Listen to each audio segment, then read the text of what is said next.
People of courage. The President of the United States could certainly use some right now. Sure, he's got tens of millions of people in his corner who believe in him and who believe he won this election. But in the top tier of Washington, he needs some influencers, some people who can make things happen. And most of them, especially in the Republican Party, most but not all, they never liked Donald Trump. They were envious of him. They're intimidated by him. They just don't like him. They hold their nose around him. He's a buffoon, all this stuff. They don't like him and they don't want to help. Also, they figured out ways to make money even when the Democrats are in power. That's a little secret, too. But we caught him cold and have numerous cases pending, and so far we haven't been able to find the people with the courage to do the right thing. And that is true in Georgia, certainly, but we're going to hit those people, and they're going to go down in history as great people. So, looking for courageous people in positions of power, and I think we're about due, okay? The establishment is against this guy. We know that. There have got to be some courageous people inside that establishment who can see what's going on. And even people on the other side, I think they recognize that if the situation were reversed, this election would be considered wide open. Is there really any doubt about that? We've seen the anomalies. They're not being adequately investigated or reported on. I'm even scratching my head sometimes, but I do have a strong hunch. And quite frankly, sometimes in journalism, that's how it works. You get a hunch, and then you go out and you get the facts, or you find people who agree with you, and presto, you have a story. It's not perfect, but that's the way it often works. Let's talk about some broad trends, though, that we have recognized just don't add up. Number one, Joe Biden getting 80 million votes. 80 million votes, more than any presidential candidate in history. Donald Trump actually did very well in this election. He got 10 million more votes than he got last time. No incumbent has ever increased their vote total and lost a re-election bid. It doesn't happen that way. Yet Joe Biden got 80 million votes when he couldn't even fill a parking lot. Also, what about those swing counties? Have you heard about these? We went through them last week. There are about 19 counties throughout the country. They're like bellwether counties. The way they go, so goes the election. Well, there are 19 they look at. Donald Trump won 18 of those 19 counties. Isn't that something? Also, Republicans actually had a great night on election night. They made serious gains in the House of Representatives. Whatever happened to that blue wave, huh? Still, the top of the ticket did not do well. Nope, it doesn't work that way. And also consider this, Donald Trump got 94% of the primary vote. A lot of people don't realize that an incumbent president has to go through the primary process. He got more than 20 million votes, I think, than Bill Clinton got in the 1990s. He was more popular with Republicans than Obama was with Democrats when he had to go through the primary as an incumbent back in 2012. The stuff just does not add up to a lot of us, and we know something is seriously wrong. In the meantime, we have a most bizarre situation. We've got an incumbent president who they say is a lame duck, but appears as though he's got 4 more years left in him.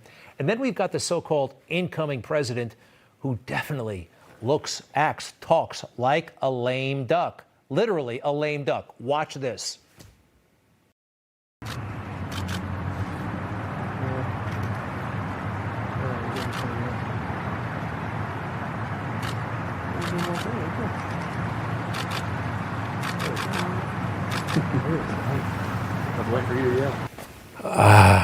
I'm sorry. I mean, it's nice that he's going to church, but it looks like he's going to his own funeral, literally, through the graveyard there.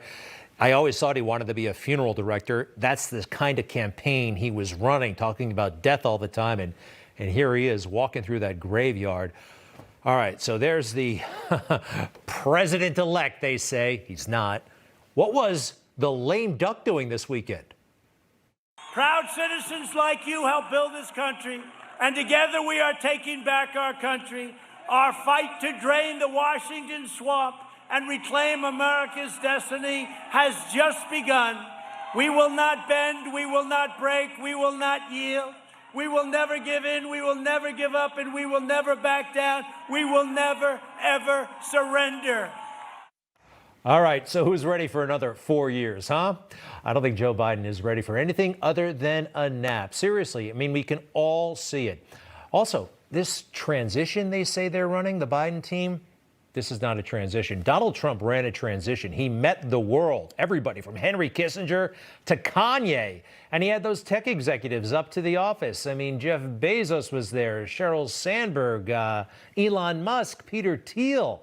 This was a man on the move who was excited about getting the country on the move. Meanwhile, Joe Biden doing those Zoom calls with John Kerry. Take a look at these guys. You tell me, back to back. Let's watch. Take it full. Who's up for the job? To drain the water and reclaim America's destiny has just begun. We will not bend, we will not break, we will not yield, we will never give in. No contest, right? No contest. By the way, I think the Biden people aren't as confident as they are trying to convey. You know, Kamala Harris has not resigned her seat, I'm told, yet in the United States Senate. Barack Obama, when he won back in 2008, he resigned before Thanksgiving. I think they're just keeping their options open depending on what happens. I said earlier that this would be a totally different story if the roles were reversed. And I think we all understand that. Even people in the media probably understand that deep down. But the lying that they're doing is truly systemic. It is systemic. It is so widespread. It is almost automatic. It is part of the system, their dishonesty. And let me show you that, actually. You know how they're always running the list of lies Donald Trump has told throughout his presidency, and it's like up at 21,000. It's just an absurd number.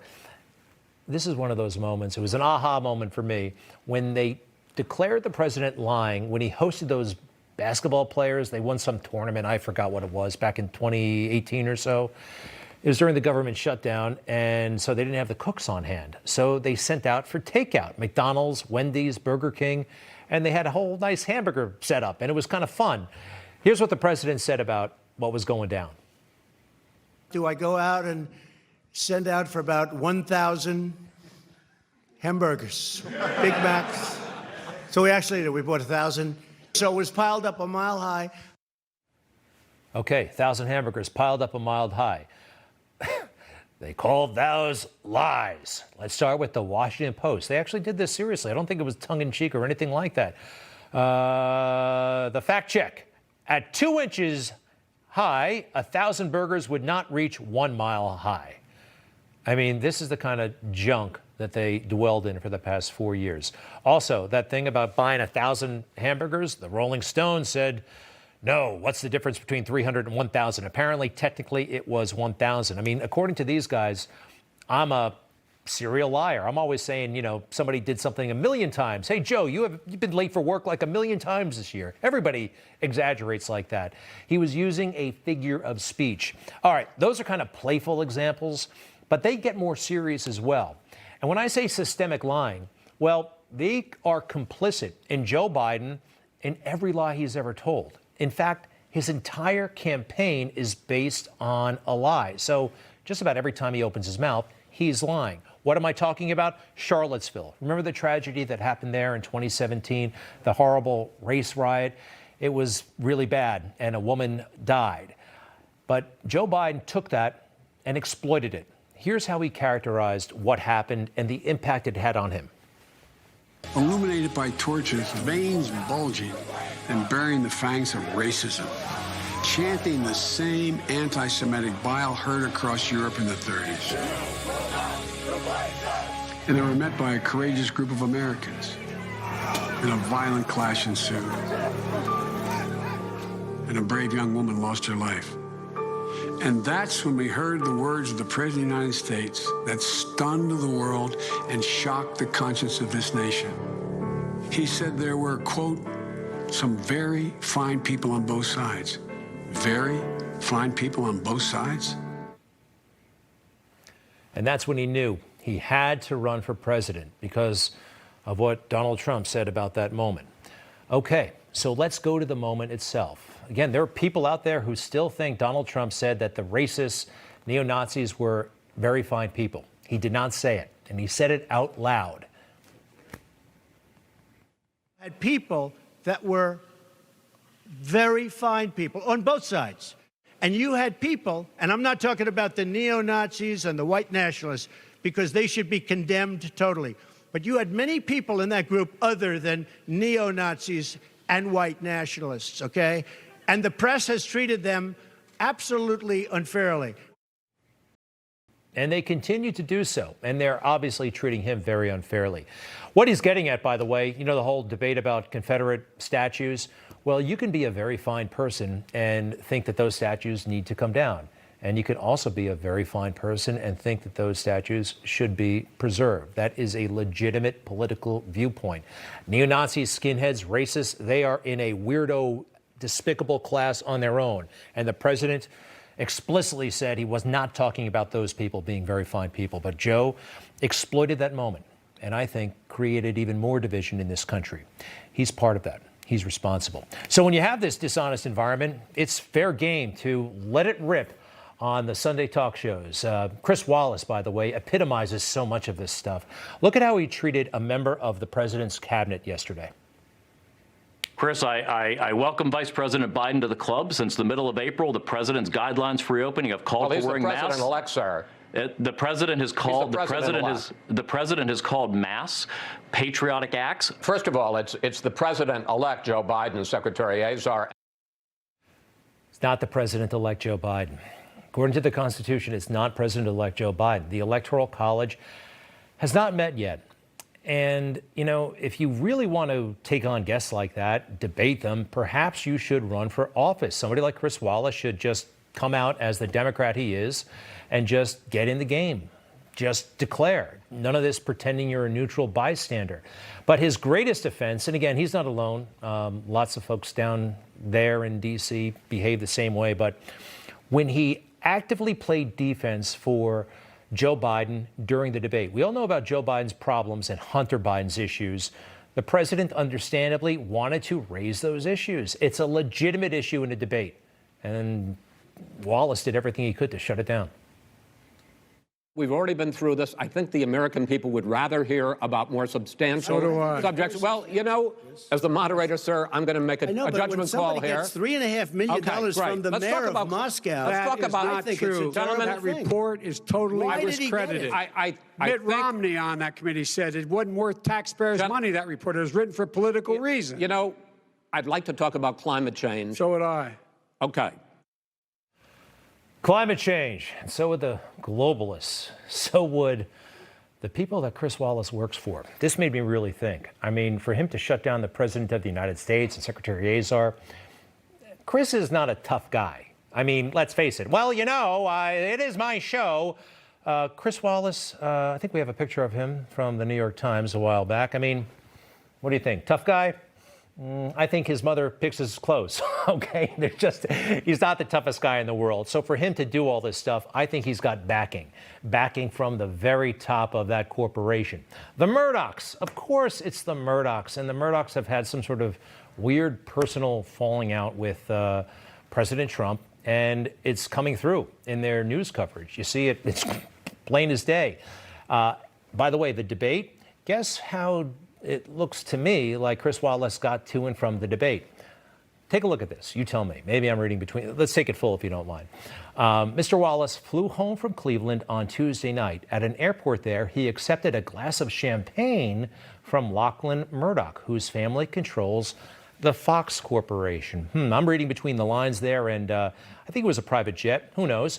But Lachlan Murdoch actually went to the debate that Chris was moderating. The boss's boss's boss. I mean, did he have something to say about this? Now, I'm ascribing political motives to the Murdochs. Other people have as well. In fact, in the mainstream media, take a look at this from Vanity Fair magazine last fall. They documented this big rift between the Trumps and the Murdochs. Vanity Fair, reported by Gabriel Sherman. Trump definitely thinks Rupert is not in his corner, a Republican close to the White House said. Trump is not entirely wrong. Sources close to Murdoch said Murdoch has told people he thinks Trump will lose in November. Murdoch is thinking about how to steer his media empire into a post-Trump environment. This is about business for Rupert, one source said, Doesn't it all start to make a little bit of sense? These billionaires can be high maintenance a little bit, and I have a feeling that there's a personal grudge here that unfortunately a lot of us are paying the price for. If the president had a fair shake from the media, it would not look as bleak as it does right now. But as bleak as it does look, ultimately this is not the media's call. It's the call of a much, much higher power. And I have a feeling we're on his side.